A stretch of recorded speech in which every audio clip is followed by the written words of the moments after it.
Muy bien, chicos, el siguiente tema va a hablar es acidosis metabólica. Prácticamente hay que recordar que tenemos siempre una carga ácida diaria. Esa carga ácida diaria depende mucho del tipo de alimentación que tengamos. Prácticamente tenemos la producción de ácidos no volátiles y ácidos volátiles. El ácido volátil pues es el ácido carbónico. Prácticamente los ácidos volátiles como el ácido carbónico viene del metabolismo de carbohidratos, grasas, con la producción de CO2, mientras otros elementos como aminoácidos, en este caso componentes de fosfato o grupos sulfatos en algunos alimentos, prácticamente generan los ácidos no volátiles y prácticamente tenemos que tener una pérdida de estos ácidos a través de la orina o a través de álcalis, a través de las heces fecales. Prácticamente entonces la gran situación o el mecanismo de compensación respiratoria prácticamente solamente nos sirve para generar compensación en la hiperproducción en la hiperproducción, perdón, de ácidos volátiles provenientes de lípidos y carbohidratos. Tenemos nuestro sistema de tapón o buffer, prácticamente esta fórmula. Todos los ácidos, el ácido carbónico se tiene que transformar en CO2 más agua para poder ser liberado a nivel pulmonar, y prácticamente el ácido carbónico está generado o puede tener una reacción a la inversa, y siempre está formado por la presencia de un ácido que ha sido taponado o bufeado a través de un ion de bicarbonato, en este caso de un anión bicarbonato, por la carga negativa.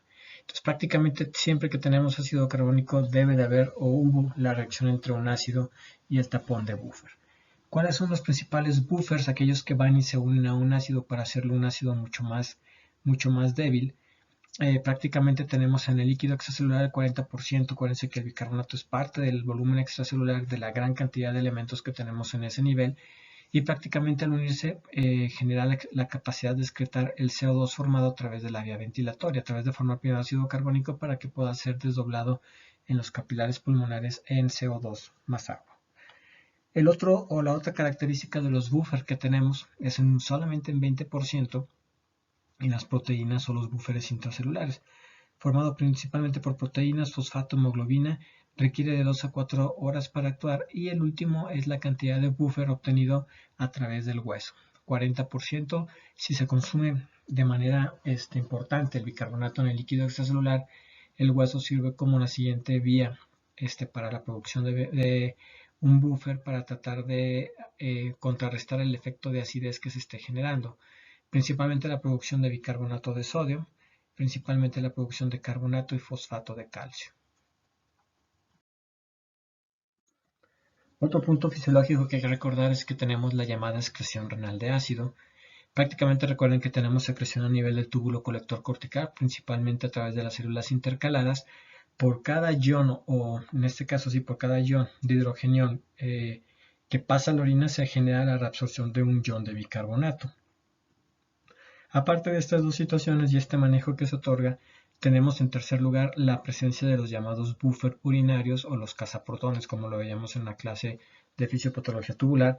Prácticamente es la excreción de ácidos más buffers. Acuérdense que prácticamente lo hacían a través de la actividad o del uso del fosfato para formar pequeñas cantidades de ácido fosfórico. La misma catinina y el mismo ácido úrico también es capaz de aceptar algunos de estos iones hidrógenos, y la aceptación del amonio de iones hidrógenos para formar amoníaco, formando parte del fenómeno de la amoniogénesis o la capacidad de funcionar como buffers dentro de la orina para evitar una acidez excesiva o una caída muy importante del pH a nivel de la orina.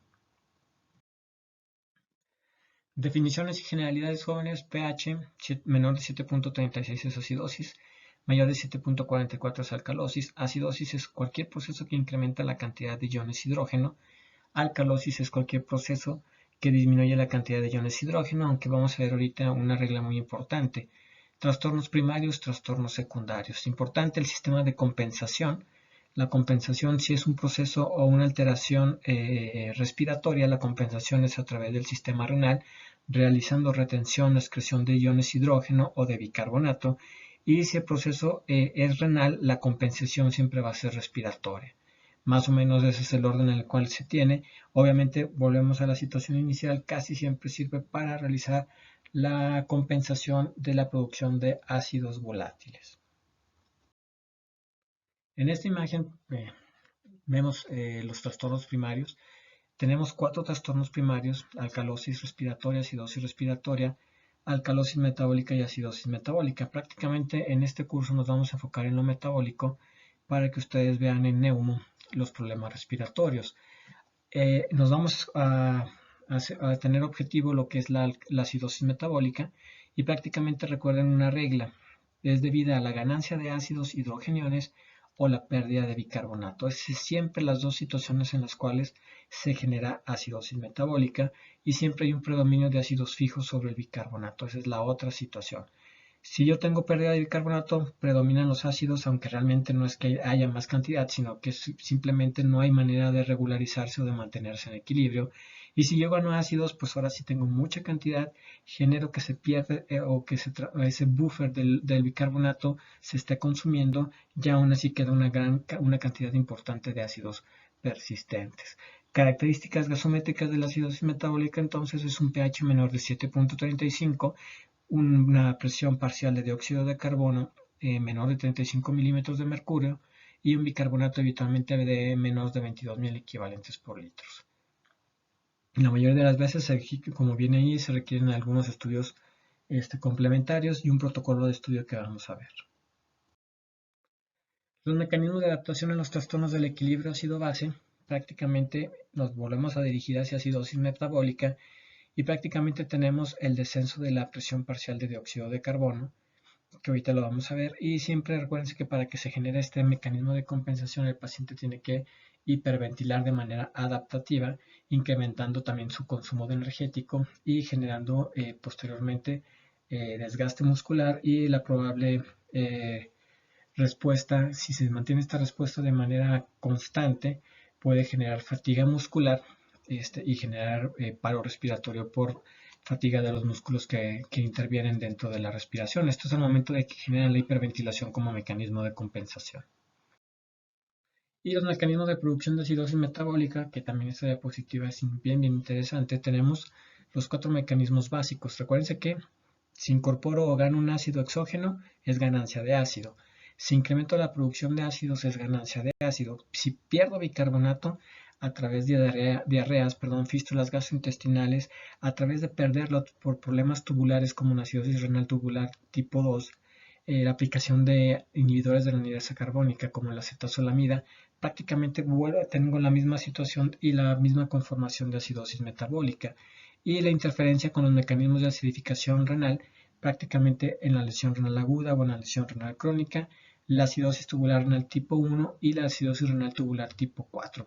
Tipo 4, recuérdense que a nivel del túbulo colector cortical, y la tipo 1, que es la distal, que prácticamente también la encontramos a nivel de las células intercaladas y principales. Entonces, básicamente, los mecanismos están resumidos aquí: gano ácidos o pierdo bicarbonato. Sería la regla general. Importante, aquí hacemos un paréntesis en el mecanismo de compensación de la acidosis. Siempre que tenemos acidosis metabólica, tenemos un descenso del pH, tenemos un incremento en la concentración de iones hidrógenos en la cantidad. Normalmente, para mantener un pH entre 7.36 y 7.45 mínimo, debemos de tener 40 nanomoles de iones hidrógeno en el líquido extracelular. Y una vez que empieza a descender el pH plasmático, también baja el pH del líquido cefalorraquídeo, lo que estimula el centro respiratorio, produciendo una hiperventilación como mecanismo compensatorio. La hiperventilación va a generar o va a disminuir la presión parcial de dióxido de carbono, y esta es la compensación de la acidosis metabólica. Clínicamente voy a encontrar un paciente con hiperventilación, con respiraciones de mayor profundidad y mucho más rápidas, una politaquipnea o una politaquipnea, la respiración de Kussmaul. Estaba recordando la consideración semiológica, y prácticamente esa es la hiperventilación: mucha respiración en tiempo con gran profundidad para tratar de bajar más rápido la PCO2, tratando de mantener la compensación. El trastorno primario, prácticamente entonces tenemos que por cada el equivalente que baja de bicarbonato, tenemos una disminución de 1 milímetro de mercurio de la presión parcial de dióxido de carbono. Entonces, la compensación esperada en un paciente siempre es la situación de ver la PO, la presión parcial de dióxido de carbono, y prácticamente tenemos un par de fórmulas. Lo que es la fórmula más sencilla de estas es checar los últimos dos dígitos del pH, y si la PO2 o la PCO2, perdón, alcanza estos dos dígitos, por ejemplo, si tenemos 7.25 y tenemos 25 de dióxido de carbono, significa que ya lo alcanzó y que ya está compensado, es decir, que el sistema respiratorio ya está generando la compensación. Esa compensación va a permitir que ese pH ya no caiga más, mientras se genera una respuesta compensatoria o una situación o un tratamiento que podamos ofrecer para mejorar la cantidad de iones hidrógeno, la cantidad de bicarbonato, y hacer que el pH ya no siga bajando. Entonces, prácticamente la situación más sencilla es medir los últimos dos dígitos después del punto, los últimos dos dígitos decimales, para ver si ya alcanzó la respiración. Si no hacemos eso, entonces prácticamente estamos obligados a utilizar una de estas fórmulas. La PCO2 compensatoria es igual a 1.5 por el bicarbonato real que tenemos en ese momento, más 8 más menos 2, o la disminución del PCO2 que debemos esperar es 1.2 por la diferencia de bicarbonato, tomando el bicarbonato normal en 22 y menos el bicarbonato real o tomado en una gasometría en ese momento. Lo más sencillo es medir los últimos dos o checar los dos dígitos del pH y compararlos con el PCO2. Si son iguales o es menor la cantidad de lo que se tiene de PCO2, prácticamente decimos que es una acidosis metabólica compensada. Otra de las situaciones que tenemos que tomar en cuenta es la consecuencia de la acidosis. Cuando tenemos una acidosis menor o un pH de 7.2, prácticamente tenemos una disminución de la contractibilidad, tenemos vasodilatación arterial, contractibilidad miocárdica, tenemos un gasto cardíaco disminuido, una presión arterial media disminuida, una menor respuesta a catecolaminas, un incremento en el riesgo de arritmias. Esto es porque el sistema simpático va a intentar o va a generar liberación masiva de catecolaminas por esa disminución en la respuesta, y a nivel del sistema de conducción sí puede haber algo de reactividad aún. Ahora, a nivel respiratorio, los cambios que tenemos es hiperventilación, que estamos compensando, pero también tenemos alteraciones o disminución en la longitud o cansancio muscular, pues. Y eso a largo plazo, si no se compensó, la misma hiperventilación te va a llevar a fatiga muscular respiratoria y a paro respiratorio. Acuérdense que todas las acidosis son hipercalémicas, genera resistencia a la insulina, y neurológicamente siempre las acidosis con ese en disminución en el pH en el líquido cefalorraquídeo genera trastornos en el estado mental que pueden ir de estado confusional a estado de delirio. El protocolo de estudio de una acidosis metabólica inicia con el cálculo del anion gap. Anion gap o hiato aniónico, como le dicen los españoles, prácticamente se define como la cantidad de aniones no balanceados por cationes en el plasma.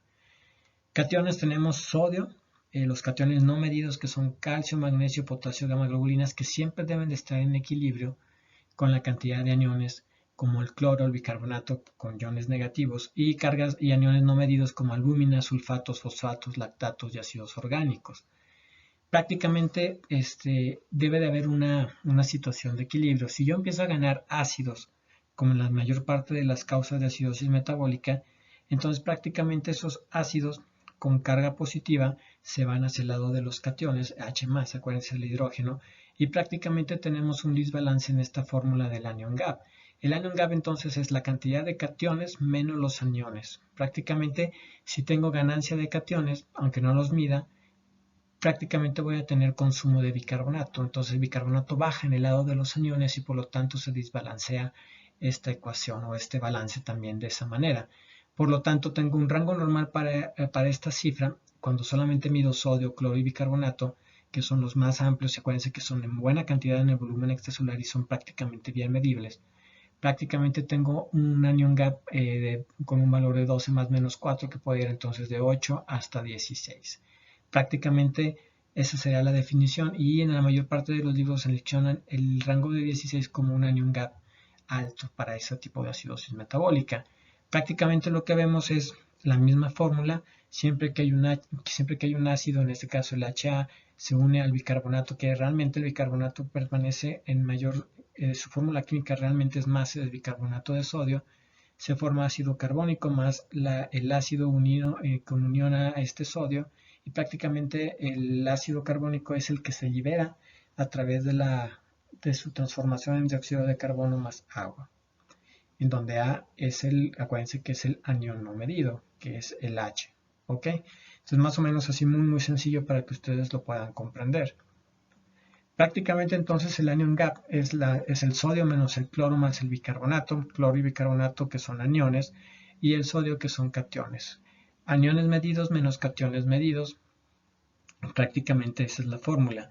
Aquí solamente recuérdense que la alúmina forma parte de los cationes por la carga negativa que tiene, de los aniones, perdón, por la carga negativa que tiene, y prácticamente si mi alúmina es baja, la tengo que, está por debajo de 4, perdón, prácticamente la tengo que compensar multiplicándola por 2.5. Situaciones que me permiten aumentar el anion gap o el hiato aniónico, prácticamente es cuando aumentan los aniones no medibles como ácidos orgánicos, fosfatos y sulfatos, y situaciones que disminuyen este anion gap es la disminución de la albúmina, por eso se debe de realizar un ajuste cuando la albúmina estaba por debajo de 4, en el libro es casi siempre por debajo de 3.5, perdón. Esa es realmente cuando utilizamos esta fórmula de multiplicar la albúmina por 2.5. Y cuando se miden o se incrementan los cationes no medidos como magnesio, potasio, inmunoglobulinas o gamma globulinas y calcio. Prácticamente esas son las situaciones en las que voy a tener descenso. Ahora, ¿para qué me sirve todo esto? Me sirve para establecer el apellido de la acidosis metabólica. Voy a tener dos tipos de acidosis metabólica, anion gap alto y anion gap normal o bajo. Prácticamente así dividimos en esta situación en los tipos de acidosis metabólica. Recuerden que siempre hay que ponerle también el apellido si es una acidosis metabólica compensada anion gap alto, una acidosis metabólica compensada anion gap bajo o normal. Entonces, por lo tanto, tenemos mi gran división en mis protocolos de estudio. Tenemos una acidosis metabólica anion gap alto, en la cual tenemos normalmente acidosis metabólica por ganancia de ácidos, y la acidosis metabólica no anion gap o anion gap normal o bajo, que prácticamente tenemos otro tipo de causas, principalmente a nivel renal o pérdidas de líquidos, que vamos a ver con detalle las causas más importantes en unos momentos. Entonces tenemos anion gap normal o bajo en algunos otros libros, y anion gap alto. Anion gap alto nos dirigimos hacia abajo, hacia donde está el cuadrito rojo, y prácticamente tenemos ganancia de ácidos o sobrecarga de ácidos producidos de manera endógena, como son los cetoácidos, los cuerpos cetónicos, la cetosis en este caso por desnutrición o por falta de alimentación o periodos de ayuno prolongado, que también es lo que se producen son cuerpos cetónicos por beta-oxidación, y los cetoácidos formados por alcoholes, que también son parte de los cuerpos cetónicos, pero realmente vamos a ver que se producen otro tipo de ácidos, acidosis láctica, prácticamente producida por situaciones de hipoperfusión, y la enfermedad renal. Recuerden que la enfermedad renal es por la incapacidad para poder secretar hidrogeniones de manera adecuada en el túbulo colector, y prácticamente tenemos la acumulación de ácidos orgánicos. En esta situación tenemos también las causas de acidosis anion gap alto por sobrecarga de ácidos externos o adquiridos o tomados de manera exógena, y prácticamente tenemos la toxicidad por salicilatos o aspirina con la acumulación de salicilato. Tenemos el envenenamiento o la toxicidad por metanol con la acumulación de formato, el ácido formato, y prácticamente tenemos lo que es el envenenamiento por etilenglicol con la acumulación de oxalato y glucolato, que son ácidos provenientes de este tipo de alcoholes, que prácticamente hacen la situación inicial que vimos, ganancia de ácidos. La ganancia de ácidos entonces puede ser porque lo consumí, o puede ser porque lo estoy formando de manera errónea en gran cantidad. Mi bicarbonato es incapaz de poder hacer el buffer o bloquearlos completamente, esta sobrecarga de ácidos que estoy teniendo, y prácticamente va a generar los cambios en la gasometría hacia una acidosis metabólica. Entonces, ganancia de ácido que predomina en la acidosis metabólica anion gap aumentado, causas endógenas, lactoácidos, cetoácidos, enfermedad renal crónica, bla, bla, bla. Aquí lo más importante es lo que venimos en el cuadrito azul que está hasta abajo. También tenemos otros elementos, otras sustancias que nos pueden intoxicar formando ácidos. Ahí está la metformina, que genera lactoacidosis o ácido láctico, la aspirina con el salicilato y los alcoholes. Lo más importante aquí es aprender cuál es el ácido que me intoxica con la intoxicación con etanol, ácido acético, metanol, ácido fórmico, formato, y el etilenglicol con ácido oxálico principalmente. Retinopatía y embriaguez, aquellos que se quedan ciegos por tomar alcohol adulterado, aquellos que se mueren por una hepatitis aguda por alcohol, por el consumo alto de etanol en este caso, y aquellos en los cuales les ponen líquido de batería, etilenglicol, en la cual se genera la producción de mayor cantidad de ácido oxálico a nivel hepático y genera falla renal, deterioro neurológico grave y casi siempre, si llegan en etapas muy tardías, se mueren. Así tenemos otro cuadrito de las etiologías de la acidosis metabólica Anion-Gap. Prácticamente diabetes, alcoholismo, dietas o periodos interayuno o intercomidas bastante altas o bastante prolongados, ácidos lácticos, aquí prácticamente importante, por eso se los puse este cuadrito, tipo A, tipo B. Tipo A habitualmente es el generado por deterioro de la oxigenación, la producción de lactato y prácticamente por falla respiratoria, circulatoria, sepsis que se produce esta cantidad. Recuérdense que el lactato prácticamente en sepsis, si está por arriba de 4 milimoles por litro, les aumenta la mortalidad en un 30% más la mortalidad que ya tiene nomás por tener sepsis. En este caso, la acidosis láctica tipo B, en el cual tenemos diferentes situaciones, no es producida por el deterioro de la oxigenación, prácticamente es una disminución en el aclaramiento por falla hepática o deterioro hepático, o aumento en la generación en este caso, del ácido láctico a nivel hepático. Prácticamente tenemos situaciones más que nada la disfunción hepática y el aumento en la generación por el etilenglicol, en este caso por la deficiencia de vitaminas o medicamentos como la metformina. Entonces realmente pregunta de examen nacional qué tipo de ácido láctico o qué tipo de acidosis láctica causa la metformina, es la tipo B. Por producción de ácido láctico tipo B, en el cual no es tanto por la hipoxigenación o la disminución en la oxigenación, sino por un problema hepático generado en este caso casi siempre por el incremento de la vida media de la metformina ante un paciente que ya tiene lesión renal o enfermedad renal crónica. Otros medicamentos que pueden producir la acidosis láctica tipo B son los salicilatos, que realmente la intoxicación por salicilatos es por la presencia de salicilato, pero el salicilato a su vez genera cetoácidos, genera acidosis láctica tipo B, y el otro medicamento es que generan de la acidosis láctica tipo B es isoniazida y linezolida. Y el otro tipo de acidosis láctica más rara es la acidosis láctica tipo D, que generalmente se ocurre en la situación de un síndrome de intestino corto. Prácticamente, normalmente una cantidad de D-glucosa, o de glucosa pues, al ingerirla se va en una parte que no se alcanzó a metabolizar en las primeras porciones del intestino delgado, duodeno y yeyuno. Prácticamente es metabolizada por bacterias colónicas y las metabolizan hacia el lactato D. Entonces el síndrome de intestino corto habitualmente se refiere a que falta parte de ese intestino delgado que se encarga de la absorción de manera adecuada de glucosa. La glucosa llega en fuerte cantidad porque no fue absorbida de manera correcta a nivel colónico y es transformada por las bacterias colónicas que forman parte del microbioma, en la microbiota, de lactato, y ese de lactato se vuelve a absorber y puede generar acidosis láctico por lactato, aunque es difícil de establecer. Prácticamente necesitamos el antecedente de cirugías y de un síndrome de intestino corto. La falla renal, pues acumulación de ácidos orgánicos en forma de fosfatos, sulfatos, uratos, etc. Prácticamente las ingestiones metanol, etilenglicol, el anticongelante, el metanol, también anticongelantes, solventes, combustible, que con eso se puede adulterar el alcohol, y prácticamente el propilenglicol, en solventes farmacéuticos o dentro del diazepam, lorazepam, en cantidades masivas de estos medicamentos, aparte del efecto del medicamento, también podemos tener intoxicación o acidosis láctica producida por propilenglicol, acidosis láctica tipo B, principalmente. Ahora, salicilatos. Los salicilatos, que es una materia, es un van a llevar ustedes una materia de intoxicaciones, si mal no recuerdo, por ahí de noveno o décimo semestre.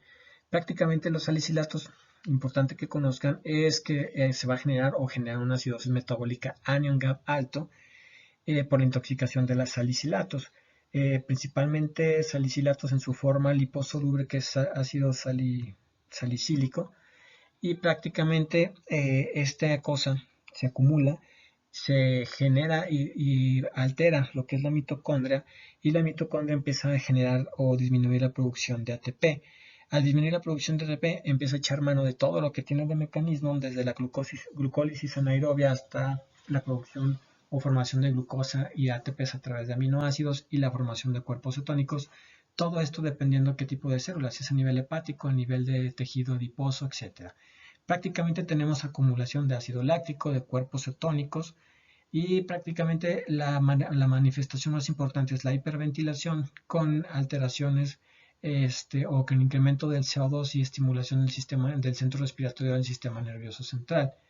Y el otro medicamento que genera intoxicación o acidosis metabólica normal es el paracetamol, que debemos de, que aparentemente es el medicamento de más noble, pero sí hay algunos casos en los cuales el uso excesivo de acetaminofén, sobre todo en este tipo de pacientes mujeres, eh, por la baja talla o la baja masa muscular, aquellos desnutridos y sobre todo los pacientes con falla renales, que también tenemos que tener cuidado, prácticamente el acetaminofén pasa a nivel hepático, genera a nivel hepático la depresión de glutatión, y eso genera el incremento endógeno en producción del hepatocito de un ácido que es el ácido 5-oxoprolina, y prácticamente se genera una acidosis metabólica por intoxicación por acetaminofén, que es el tipo de intoxicación que se puede ver, aparte de la reacción de hepatitis inducida por acetaminofén, que es otro de los efectos comunes por este medicamento cuando se sobreutiliza más allá de las dosis normales. Entonces, prácticamente tenemos algunas causas, sobre todo aquí en este capítulo. Inicialmente, al final vamos a ver un caso clínico, pero lo más importante es que se enfoquen en las causas, porque eso es lo que más se pregunta, tanto en el examen como a nivel de lo que es su examen nacional. El siguiente paso, una vez que establecí el anion gap, una vez que sé cuáles son las causas y si establezco que mi paciente tiene un anion gap alto, prácticamente me voy a calcular el delta radio, y el delta radio me ayuda a determinar si mi acidosis metabólica anion gap alto presenta un trastorno mixto. Un trastorno mixto, ¿se acuerdan? En el cual podemos tener un pH normal, pero vamos a tener alteraciones en la CO2 y en la presión parcial de dióxido de carbono y en el bicarbonato.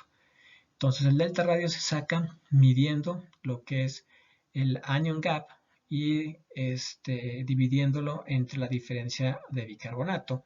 Entonces delta radio es igual a aniones medidos menos el anion gap normal, perdón, y entre lo que es el bicarbonato normal menos el bicarbonato medido. Entonces mi anion gap que tengo en ese momento menos mi anion gap normal sería 12. Acuérdense que es 12 más menos 4. Y tengo mi bicarbonato normal que tomamos en cuenta aquí 24. Entonces 24 lo tomaremos como normal. Y 22 a 24 es el rango que nos marcan la mayor parte de los libros, pero casi siempre se van a dar cuenta que 24 lo van a marcar como normal, sobre todo en las fórmulas que podamos o lleguemos a ver en lo que es trastornos ácido básicos. 24 menos bicarbonato. Entonces prácticamente con eso yo saco un delta radio, tengo que hacer o sacar mi anion gap y tengo que establecer mi bicarbonato a través de tomar una gasometría a mi paciente. Si la relación que hay entre el anion gap y el bicarbonato me va a dar una relación, esa relación me va a dar unos valores. Si mi valor es menor de 0.4, significa que tengo una acidosis anion gap normal hiperclorémica, que es el otro tipo. Si la relación que me da es menor de 1, pero por arriba de 0.4, o sea, de 0.5 a 1, prácticamente tengo una acidosis anion gap alto más una acidosis anion gap normal. Si la relación me da 1 a 2, prácticamente me dice que es una acidosis anion gap pura. Y si tengo una relación de 1.6, me dice que es una acidosis láctica. Y casi siempre la cetoacidosis tiene un radio mayor o más cercano a 1 debido a la pérdida de cuerpos cetónicos. Entonces realmente de 1 a 2 ya me dice que es un anion gap. Generalmente ya hasta me puede decir o anticipar cuál pudiera ser la causa, acidosis láctica o cetoacidosis. Y el nivel mayor de 2 en esta relación prácticamente me dice que tengo una acidosis anion gap alto más una alcalosis metabólica que está compensando, o una acidosis respiratoria compensada preexistente. Prácticamente más de 2 es lo que sí realmente me involucra o me dice que hay un trastorno mixto. Los valores de 1 a 2 me dicen que es una acidosis anion gap puramente por acidosis láctica o cetoacidosis, y el valor menor de 1, de 1 a 0.5, prácticamente me dice que es una acidosis anion gap alto con una acidosis anion gap normal. Entonces prácticamente el delta radio se utiliza para saber si hay un trastorno mixto a través de hacer esta relación del nivel de anion gap entre el nivel de bicarbonato en ese momento en el paciente para poder sospechar la situación de la presencia de un trastorno mixto. Esto sería el segundo paso que debemos de hacer la mayor parte de las veces ante un paciente con una acidosis metabólica anion gap. Esto es más que nada para saber si hay algún elemento o respuesta compensatoria o alguna situación previa a la producción del ácido, de la acidosis anion gap. Prácticamente el delta-delta o el delta radio con esa relación, y el mayor de 2, acuérdense que es una alcalosis metabólica simultánea. Realmente ese sería el más importante que deben de aprender, porque me dice que hay una alcalosis metabólica, en este caso una alcalosis metabólica junto con una acidosis metabólica en un mismo trastorno. ¿Ok? La osmolar gap sería el tercer paso que debemos de realizar o que se puede realizar. Prácticamente esta herramienta diagnóstica se utiliza para diferenciar las causas de acidosis metabólica anion gap aumentado. Tenemos la fórmula de la osmolaridad plasmática. Aquí si la utilizamos completa, 2 por sodio más glucosa entre 18 más BUN entre 2.8, y prácticamente medimos o hacemos una relación entre la osmolaridad plasmática que medimos y la osmolaridad plasmática calculada. Los valores normales son de 10 a 15, y prácticamente las sustancias que incrementan el osmolar gap con esta relación son casi siempre alcoholes. Los que vimos: propilenglicol, etilenglicol, etanol, metanol, algunos cuerpos cetónicos como acetoacetato o acetona, y el etanol isopropílico. Prácticamente para que yo sospeche de esto, acuérdense que estas son sustancias exógenas que me incrementan la cantidad de ácidos y generan un anion gap alto. Prácticamente casi siempre el valor del osmolar gap va a estar por arriba, mayor o igual a 25, y prácticamente cuando no sabemos la causa, prácticamente es sugerible de una intoxicación por etilenglicol y metanol principalmente. Aunque, como ya vimos, también los cuerpos cetónicos están en mucha cantidad, una cetoacidosis con gran cantidad de cuerpos cetónicos también me lo puede llegar a aumentar, pero su utilidad está más hecha para la situación de intoxicación por alcoholes, o como les he dicho, lo que es utilizar otro tipo de alcoholes para adulteramiento de alcohol social, pues. Prácticamente medimos y el osmolar gap, prácticamente mayor de 10 sugiere ingestión, pero falta de especificidad. Cuando es mayor de 25, tengan por seguro que es un alcohol lo que los está intoxicando. Usos del osmolar gap, entonces nos enfocamos cuando aumenta tanto el osmolar gap como el anion gap, prácticamente intoxicación etanol, metanol, etilenglicol y propilenglicol. Casi siempre van a desarrollar alteraciones mentales y lesión renal aguda, que eso es una de las situaciones importantes que hay que tomar en cuenta. Casi siempre es necesario tener que hemodializar a estos pacientes para disminuir la concentración del alcohol y poder salvarle su vida. Cuando hay situaciones en las que tengo un anion gap normal y un osmolar gap normal, un anion gap alto y un osmolar gap normal, prácticamente, y si es por una ingesta de algún medicamento, es cuando voy a sospechar de la intoxicación por acetaminofén o la intoxicación por ácido salicílico. Y el único alcohol que es distinto a los demás es el alcohol isopropílico. En este puedo tener un anion gap normal o aumentado más un osmolar gap aumentado, y es el clásico que me da la respiración con olor a frutas por los cuerpos cetónicos, porque este alcohol también genera la producción de cuerpos cetónicos. Tratamiento de la acidosis anion gap aumentado. Siempre hay que valorar la magnitud de la acidosis metabólica. Dos situaciones que son bien importantes. Mi bicarbonato menor de 5 indica el agotamiento del sistema buffer por parte de la por parte del bicarbonato. Es decir, si yo tengo una acidosis y mi bicarbonato es menor de 5, ya no va a haber manera de que yo pueda amortiguar la caída del pH y la acidosis que está teniendo. De igual manera, recuérdense que en el caso de acidosis metabólica, mi presión parcial de dióxido de carbono es mi respuesta compensatoria, y esa respuesta compensatoria, cuando llega a una presión de dióxido de carbono menor de 15, prácticamente me está diciendo que llegó al límite máximo en el cual puedo respirar más rápidamente para compensar. Es decir, ya estás hiperventilando lo máximo. Prácticamente llegaste al límite, ya no puedes respirar más rápido que eso y no puedes bajar más la presión parcial de oxígeno, y prácticamente ambos parámetros significan una situación de gravedad, porque significa que ya no va a haber manera de amortiguar, y si sigue cayendo el pH, prácticamente voy a empezar a tener manifestaciones de severidad con toxicidad cardíaca y toxicidad a nivel neuromuscular. Siempre hay que mantener un pH igual o mayor a 7.2. Ese es el objetivo terapéutico, y la corrección de acidosis con bicarbonatos se indica si el pH es menor de 7.2. ¿Ok? Entonces, es bien importante que se fijen en esta situación de la cantidad de bicarbonato, la PCO2 que tenemos y el pH, para poder saber en qué situación estoy. Obviamente ya definieron la acidosis metabólica, si es compensada, no compensada, si es anion gap alto o anion gap normal o bajo, y prácticamente el siguiente paso es definir si le voy a dar tratamiento. Si yo tengo un pH menor de 7.2, sí estoy obligado a darle bicarbonato. Lo único que importante que hay que situar es la ventaja y los inconvenientes que hay en la aplicación de bicarbonato. Las ventajas es que si yo aplico bicarbonato, en este caso bicarbonato de sodio, que es la fórmula que tenemos para aplicación exógena, prácticamente mejora hemodinámica, mejora la contractibilidad muscular y la contractibilidad miocárdica.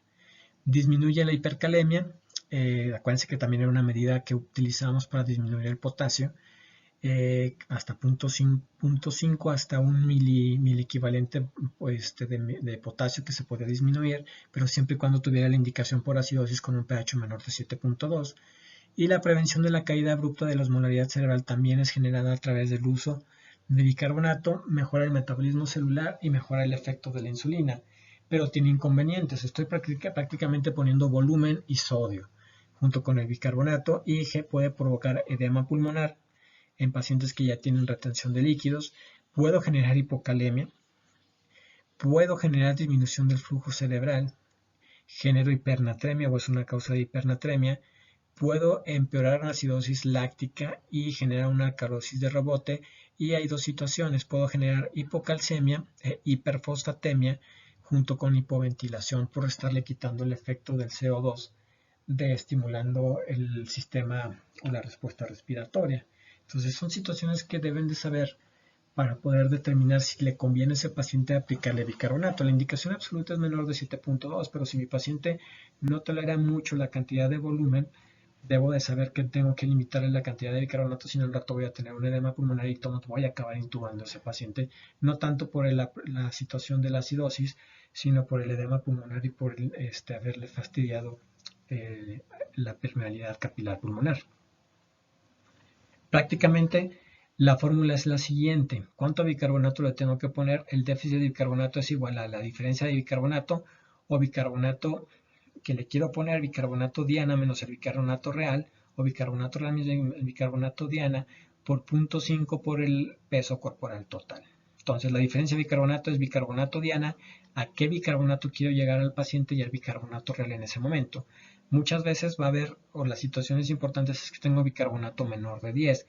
Casi siempre acostúmbrense a que su bicarbonato diana sea entre 3 a 5 miliequivalentes o milimoles por arriba. Entonces, por ejemplo, si yo tuviera un bicarbonato de 7, mi siguiente paso sería llevarlo a un bicarbonato de 10. Ese sería mi bicarbonato diana. No lo voy a llevar a 24 de bicarbonato, porque si no me saldría una cantidad excesiva de bicarbonato por ponerle al paciente.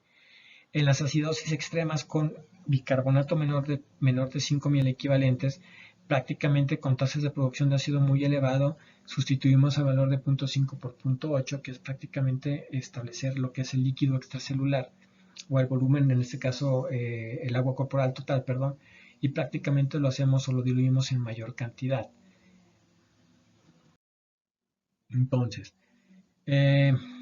una vez que establecemos cuánta cantidad de bicarbonato, establecemos el tratamiento. Esto ahorita lo vamos a ver. Aquí en unas situaciones para pH menor de 7.2. Recuérdense que hay diferentes situaciones o diferentes causas. Tenemos la cetoacidosis con la aplicación de insulina, solución salina, más que la aplicación de bicarbonato. Acidosis láctica, que básicamente eso es siempre descartar el medicamento que lo pudo haber estado provocando, mejorar la oxigenación y mejorar la hipoxemia que puede tener el paciente, porque el bicarbonato no le va a funcionar de mucho. Si tiene falla renal, pues prácticamente mi paciente va a tener una indicación de hemodializarse por la acidosis metabólica. Y en este caso, ¿cuál sería la indicación? Si yo tengo un paciente con acidosis metabólica anion gap alta, que es provocada por enfermedad renal o lesión renal aguda por acumulación de ácidos orgánicos, sulfatos, ¿cuáles eran los otros? Se me olvidaron los sulfatos, lo que es la presencia de fósforo o fosfatos, también estos son los que generan la acidosis metabólica en el paciente con enfermedad renal. Y yo durante un lapso de 6 horas, así muy parecido a lo que es el potasio, le di tratamiento con bicarbonato, le quité medicamentos, lo oxigené y aún así no hay una recuperación y mi pH sigue siendo por debajo de 7.2 después de 6 horas.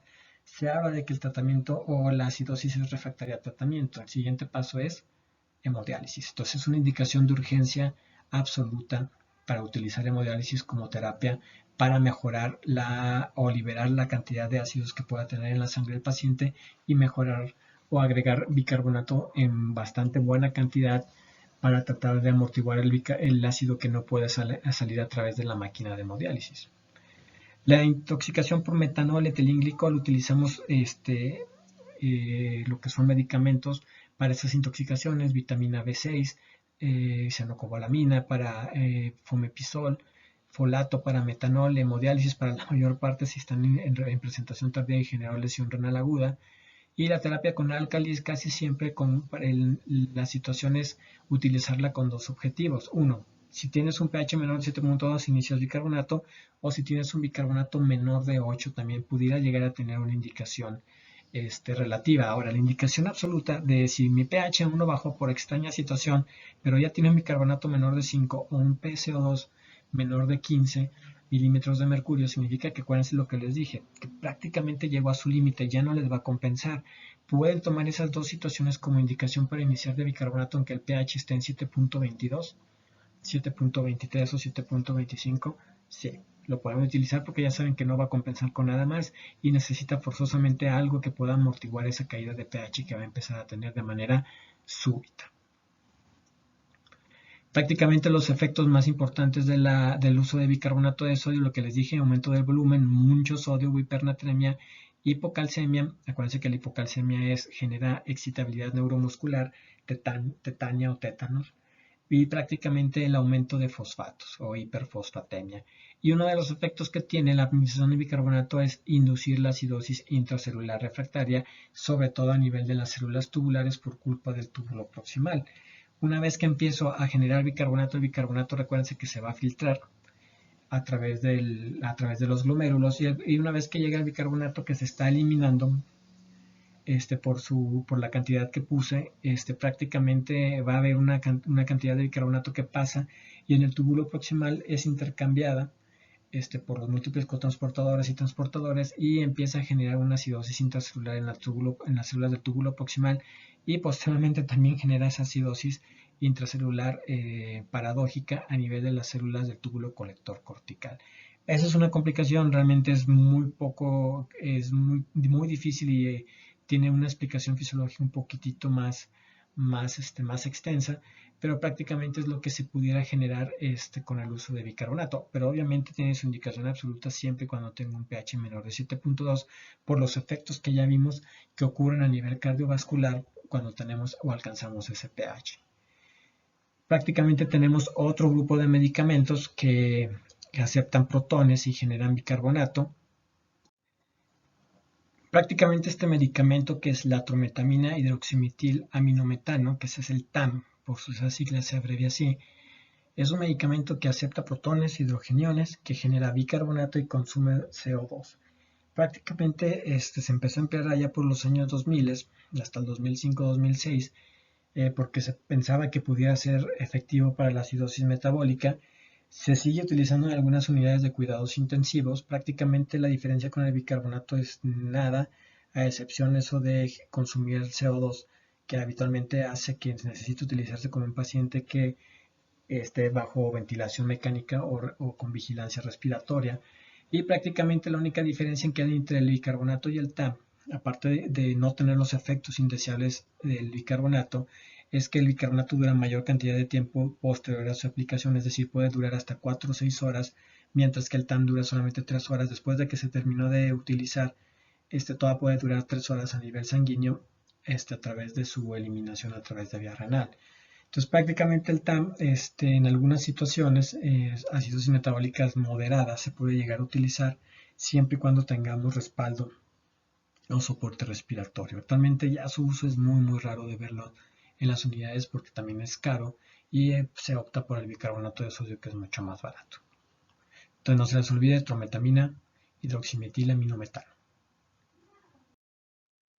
El tratamiento ahora sí, una vez que establecí cuánto le voy a poner de bicarbonato a mi paciente, prácticamente divido o multiplico 0.5 por kilogramo de peso por el bicarbonato normal o bicarbonato, en este caso no normal, sino es el diana o la meta, menos mi bicarbonato plasmático real en ese momento.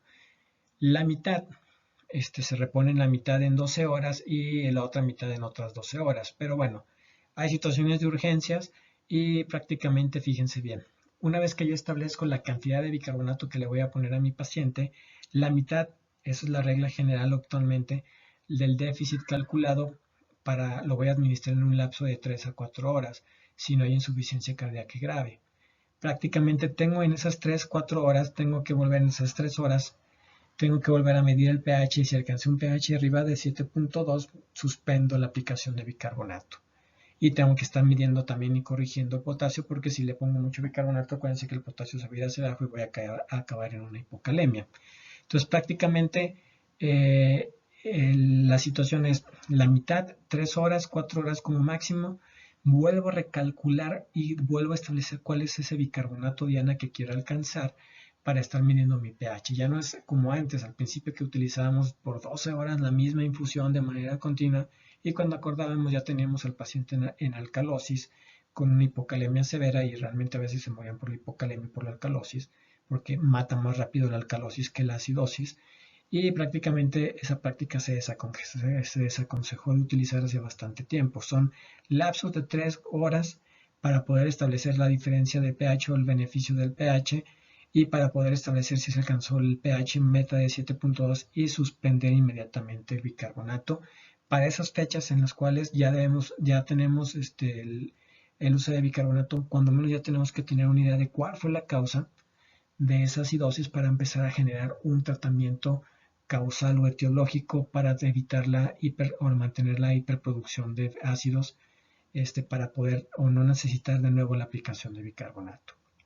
Para la acidosis láctica, la corrección del pH sérico por encima de 7.2 puede ocasionar una alcalosis de rebote y esto es porque al corregir la causa del lactato se oxida y se regenera en bicarbonato. Entonces, por eso les digo que en la acidosis láctica es muy difícil el tratamiento con bicarbonato porque en muchas ocasiones no hay una respuesta adecuada y aparte tenemos el riesgo de que el lactato se oxide y genere bicarbonato y acabemos con una alcalosis metabólica. El siguiente grupo de acidosis es la llamada acidosis metabólica anion gap normal o hiperclorémica, en donde prácticamente ocurre el siguiente mecanismo fisiopatológico. Predomina la pérdida de bicarbonato en el intestino o a nivel renal, arrastrando sodio, agua y cationes, y se disminuye el volumen del organismo con un aumento de la concentración de cloro, por eso se le llama hiperclorémica. A la acidosis anion gap alto, que la que acabamos de ver en algunos libros también le llaman normoclorémica, y en este caso, acidosis metabólica anion gap normal, de 12 para abajo, del nivel de anion gap, se le llama hiperclorémica. Entonces, prácticamente hay pérdida de bicarbonato, pérdidas intestinales de bicarbonato por diarreas, drenajes, bolsas de recolección, ostomías, pérdidas renales a través de acidosis tubular renal tipo 2, tipo 4, el uso de inhibidores de la anhidrasa carbónica como la acetazolamida, o el uso de diuréticos ahorradores de potasio, que recuerden que llevan acidosis metabólica con hipercalemia. Prácticamente la otra causa es el hipoaldosteronismo primario y secundario por fármacos, recuérdense, medicamentos que bloquean el sistema renina-angiotensina aldosterona, beta bloqueadores y ECAS ARA2 y la mayor parte de los AINES, perdón. Para la acidosis metabólica en NGAP no requerimos el uso de la valoración con diferentes fórmulas. Establecemos como de manera instantánea siempre la NGAP, que es de cajón para cualquier acidosis metabólica, pero aquí no tengo que ir a establecer mi delta radio, un osmolar GAP en caso de sospecha de intoxicación por alcoholes. Prácticamente voy a utilizar otra situación si es que no pude establecer etiológicamente o no conozco la etiología del paciente, teniendo antecedentes, el uso de fármacos, etc. Utilizo el anion gap urinario, y ese anion gap urinario prácticamente es medir electrolitos a nivel de la orina. Mido el sodio con el potasio, cargas catiónicas o iones catiónicas, y menos el cloro, que sería el único anión. El anion gap urinario también son cationes medidos menos cationes no medidos, pues, o cationes medidos en este caso. Fines prácticos, sodio más potasio menos cloro a nivel de la orina. Prácticamente tenemos un montón de etiologías que son los mismos que vimos en el cuadrito, siempre pérdida de bicarbonato con sodio y agua y aumento del cloro por concentración, pérdidas gastrointestinales, diarreas, fístulas pancreáticas, drenajes, bolsas de osteotomía o ostomías, colostomías, etc.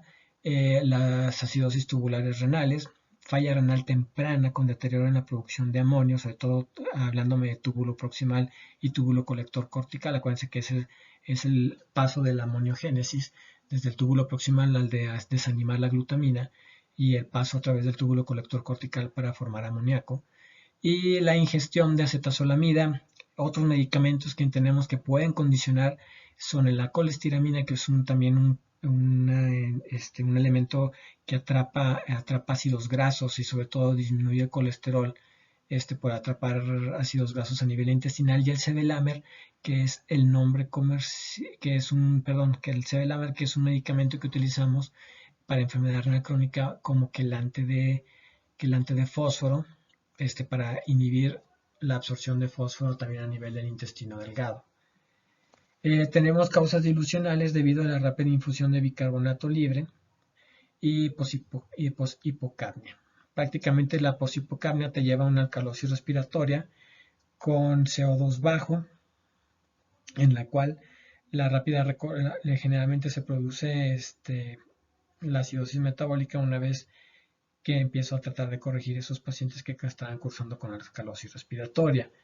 Y la otra pérdida de bicarbonato que puedo llegar a tener, o en este caso por incremento de la absorción de amonio, es por la situación de la que son algunas cirugías que se utilizan para tratar de conectar el uretero en situaciones de traumatismo ureteral o falta o pérdida de la capacidad vesical con retiro de vejiga y una parte del uretero, que es una cosa mucho más extraña.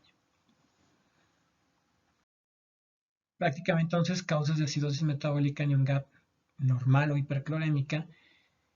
Prácticamente tenemos la infusión de un ácido orgánico, la ingestión, en este caso ingestión de ácido clorhídrico, por ejemplo. Más que nada tenemos las pérdidas gastrointestinales y las acidosis tubulares renales, como pérdida urinaria de bicarbonato, y en el caso de las pérdidas gastrointestinales, pérdida de bicarbonato por diarrea y lo mismo. Las acidosis tubulares renales, otro punto, ya las vimos en una parte en lo que era la fisiopatología de lo que es el aspecto del funcionamiento tubular. Prácticamente recuerden en este cuadrito, por eso se los vuelvo a poner, todos los medicamentos y las enfermedades que pueden inducirla. Recuérdense que la acidosis tubular tipo 2 por síndrome de Fanconi, cistinosis, en incapacidad para absorber cistina a nivel del túbulo proximal, todo lo que genere el deterioro del túbulo proximal por exceso de proteínas como el mieloma, la amiloidosis, la intoxicación por metales pesados y los medicamentos.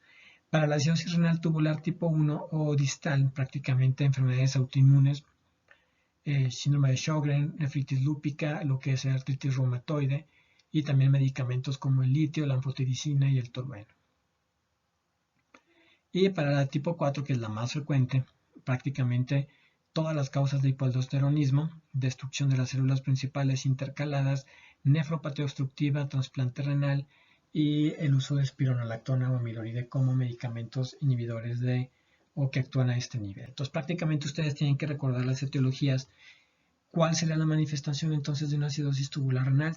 Tipo 1 o tipo 2, una acidosis metabólica, anion gap normal o hiperclorémica. Ya sería el nombre correcto de nombrar ese tipo de acidosis. ¿Y cuál es la acidosis generada por una acidosis tubular tipo 4, que es la más frecuente, también una acidosis metabólica, anion gap normal o hiperclorémica? Ese es el nombre correcto que le tienen que poner en el examen. Prácticamente entonces lo único que debo de utilizar aquí, si es que no fui capaz de hacer un diagnóstico etiológico, es establecer el uso del anion gap urinario. Prácticamente realiza el diagnóstico diferencial. El diagnóstico diferencial es para saber si la pérdida de bicarbonatos vía gastrointestinal o la situación es por alteración en la acidificación o pérdida de bicarbonato por vía renal. En la acidosis metabólica hiperclorémica con anion gap normal, la presencia de un anion gap urinario negativo indica pérdida de bicarbonato por vía gastrointestinal. Entonces, aquí no me fijo tanto en el valor numérico, sino en el signo que me salga, el de sumar sodio más potasio menos cloro. Si el resultado sale negativo, prácticamente me dice que la pérdida es gastrointestinal. Y en el caso de la acidosis anion gap normal con un anion gap urinario positivo, prácticamente me indica deterioro en la acidificación renal, en este caso una acidosis tubular, aunque acuérdense que por acidificación renal siempre y cuando es un tipo 1 distal o problemas en la reabsorción de bicarbonato a nivel del túbulo proximal. Prácticamente si tengo un resultado igual positivo, en anion gap establezco solamente la situación de una acidosis tubular renal, pero aún así todavía soy incapaz de poder identificar si es proximal o distal. Por epidemiología y por incidencia es más frecuente la distal que la proximal, y la proximal casi siempre tenemos que hallarla junto a la presencia de un síndrome de Fanconi. Ahora, prácticamente la situación es sumar sodio más potasio en orina menos el cloro. La situación entonces sería, ¿cómo sería el valor negativo del anion gap urinario?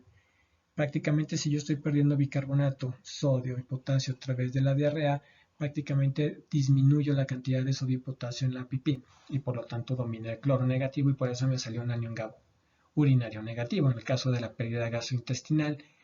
En el caso del anion gap positivo, prácticamente lo que estoy haciendo es pérdida de la capacidad de acidificación y sobre todo a eso se refiere la pérdida de la capacidad de aceptar o generar volver a excretar el NH3, el amonio, para aceptar hidrogeniones y formar amoníaco. El NH3 prácticamente tiene una carga negativa por sí sola y esa carga negativa, aunque no es medible, estamos midiendo el cloro, acuérdense que realmente medimos otros elementos más en mayor concentración. Esa carga negativa sí tiene que ver con la cantidad negativa o de aniones a nivel de la orina. Si está disminuida su presencia, porque me está indicando que hay problema en el túbulo proximal para la absorción de glutamina y quitarle los grupos aminos, o me está diciendo que hay un problema a nivel distal en el túbulo colector cortical para poderse volver a secretar esa NH3, prácticamente entonces la cantidad de cloro y la carga negativa es mucho menor. Y por lo tanto domina la cantidad positiva de los cationes sodio y potasio, así de manera muy muy sencilla para entenderlo. ¿Por qué? Porque el cloro, una vez que se encuentra con NH3, realmente es lo que me da la carga aniónica más importante de la orina. Si el cloro cae y no está a la misma, digamos, equilibrado que la cantidad de sodio y potasio, prácticamente me dice que ese amonio prácticamente o no se produjo en el túbulo proximal o no se secretó a nivel del túbulo colector. Así de manera muy muy sencilla, porque es bastante complicado entenderle estas cosas, y van a ver, si ustedes quieren leer un poquitito más a fondo, van a ver que las pruebas que utilizamos, que ya casi nunca se utilizan, son bastante complicadas tanto de hacer como de interpretar. Entonces, ¿qué más le vamos a dar de tratamiento al bicarbonato con anion gap normal? Se supone que es más nice, pero las causas pueden ser hereditarias o mutacionales, así es que realmente se espera que no tengan curación. Tenemos pérdidas gastrointestinales. Si tengo pérdidas gastrointestinales, le tengo que dar solución salina al 0.9% más por área de bicarbonato. En este caso, pues lo que hago es reponer electrolitos. Si está en hipocalemia, si está en hipernatremia, prácticamente repongo a eso antes de que pensar en darle bicarbonato. La indicación del uso de bicarbonato sigue siendo la misma, un pH de 7.2, ¿sí? Tanto para el anion gap alto, la acidosis anion gap alto, como para la acidosis anion gap normal. Si no cumple ese criterio, ni le pongan bicarbonato, mejor repongan otros electrolitos y volumen antes de pensar eso. Y sobre todo eso se utiliza en las pérdidas gastrointestinales. Para las acidosis tubulares renales, la tipo 1 y la tipo 2, prácticamente bicarbonato sódico se los podemos dar vía oral durante la temporada en la cual pensemos que pudiera llegar a tenerlo, ¿sí? La vía oral tiene un 50-60% de absorción. Aparentemente sería mucho menos dañina porque no va directamente al volumen sanguíneo o al volumen extracelular, y prácticamente se puede llegar a utilizar. Si se fijan, la acidosis renal tubular tipo 2, que es la proximal, requiere mayor cantidad de miel equivalentes, y la acidosis renal tubular tipo 1 tiene menor cantidad. Normalmente lo que debemos de consumir en una dieta estándar es de 1 a 2.000 equivalentes por kilogramo de peso diario de bicarbonato. Entonces, más o menos es tratar de darle lo de la dieta más un aporte extra, pero vía oral, jóvenes.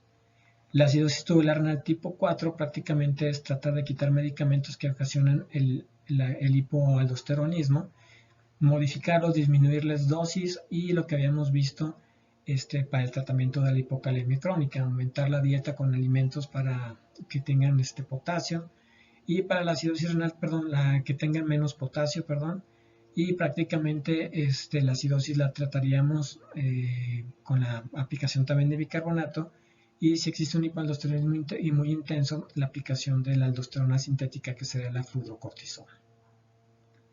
Prácticamente ese sería el tratamiento que le podemos dar a los tipos de acidosis. Importante, el bicarbonato se puede emplear vía oral. Es un tratamiento que tenemos bien subestimados en los pacientes con problemas renales. Es un tratamiento que casi siempre lo van a ver más aplicable en los niños con acidosis tubulares renales. Y prácticamente es importante que sepan que realmente vía oral puede llegar a tener ciertos...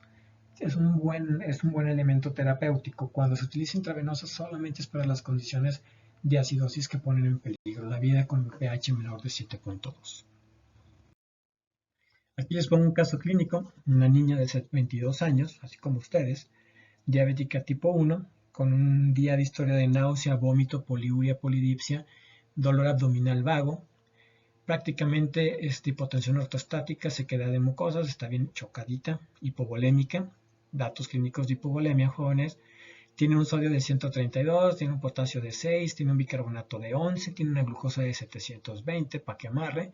Tiene alteración de la creatinina y urea porque está deshidratada, recuerden lo que está teniendo una hipoperfusión renal. Y prácticamente tenemos una gasometría con un pH de 7.27, un bicarbonato de 10, perdón, y un bicarbonato en la gasometría, y una presión parcial de dióxido de carbono de 23. Primer situación que deben de ver, pH. Mi pH está por debajo de 7.35, sí, entonces es acidótico. Segundo punto, ¿qué tipo de proceso es? Checo PCO2 y bicarbonato. Los dos están abajo, bicarbonato normalmente es de 24 y la PCO2 normalmente va de 35 a 45. Entonces los dos van hacia abajo en la misma dirección, y por lo tanto se trata de un trastorno metabólico. Entonces tengo una acidosis metabólica. Prácticamente tengo el diagnóstico a la mitad. El siguiente paso es establecer si está compensada. Chequen 7.27 de pH, los últimos dos dígitos después del punto decimal, 27, y chequen el PCO2, 23. Entonces, por lo tanto, está por debajo de ese 27, entonces está compensada. Tienen el diagnóstico hasta ahorita de una acidosis metabólica compensada. ¿Qué le voy a hacer? Calculo el anion gap. El anion gap en este caso salió, déjenme ver, bueno, el anion gap lo sacaron y es igual a 28, por lo tanto es una acidosis metabólica anion gap. Aquí viene lo de la compensación. Aquí lo manda hasta el cuarto paso, y prácticamente qué bueno que checamos el caso clínico, porque se me olvidó decirles cómo se llama esa fórmula de 1.5 por la diferencia, por el bicarbonato más 8 más menos 2, prácticamente es la fórmula de Winter que nos dice si está compensada la cantidad del PCO2. Y bueno, a veces se los llegan a preguntar cómo se llama, cuál es el epónimo de esa fórmula, es fórmula de Winter, y prácticamente la fórmula de Winter me dice que está en 26.5, por lo tanto, está o no está compensada. Sí, está compensada porque es más menos 2, 26.5 hasta 24.5 o hasta 28, y mi IPA y mi PCO2 está en 20, recuérdense, estábamos en 23, ¿no? Entonces no, en 26. Entonces prácticamente tenemos una acidosis metabólica compensada y por lo tanto prácticamente estamos teniendo la compensación respiratoria con la hiperventilación en ese momento. Una vez que tenemos el anion gap elevado, pues tenemos que hacer lo del delta radio para establecer o excluir la presencia de un trastorno metabólico concurrente con alcalosis, y prácticamente nos sale en 1.2 y veíamos que si estaba entre 1.6 y 1, prácticamente me decía que era una acidosis metabólica anion gap pura. Y prácticamente entonces es una acidosis metabólica anion gap pura, prácticamente secundaria a una cetoacidosis diabética. Entonces es un ejemplo rápido, sencillo, de cómo valorar una gasometría en trastornos metabólicos. Para trastornos respiratorios ya lo verán en su turno en la clase de neumo, y prácticamente recordar los pasos que vienen aquí, la compensación, el anion gap, que son las fuerzas que lo tienen que hacer. Aunque no me hagan el delta radio o los molar gap, mínimo me tienen que saber decir si están compensadas o no están compensadas. Eso sería todo, jóvenes. Le echen una muy buena leída a este tema y cualquier duda estamos en contacto.